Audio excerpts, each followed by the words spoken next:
Dobrý den, vítám vás u nás v Elite Fitu. Dobrý den. Já jsem Kája, dneska vás provedu prvním tréninkem. Těší mě. S klienty si povídáme o jejich cílech a zdravotním stavu. Cvičí se ve speciálním tréninkovém oblečení, které zajišťuje optimální přenos elektrických impulzů během cvičení. Navlhčení elektrod na páskách a vestě je důležité pro vodivost a efektivní stimulaci svalů. EMS přístroj Miho Bodytech pomocí elektrické stimulace aktivuje svalstvo. V úvodu tréninku nejprve nastavíme impulzy, kde si sami můžete zvolit jejich intenzitu.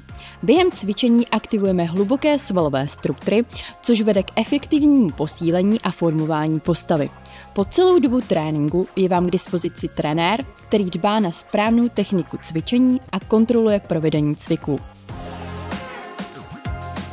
Mezi největší výhody EMS tréninku patří zpevnění a posílení svalstva, úleva od bolesti zad a kloubů, tónování těla, zmírnění disbalancí a zlepšení kondice. Dalším benefitem je úspora času, protože trénink trvá jen 20 minut a dokáže nahradit 180 minut cvičení v posilovně. Po tréninku se krátce protáhneme, abychom zajistili efektivnější regeneraci svalů.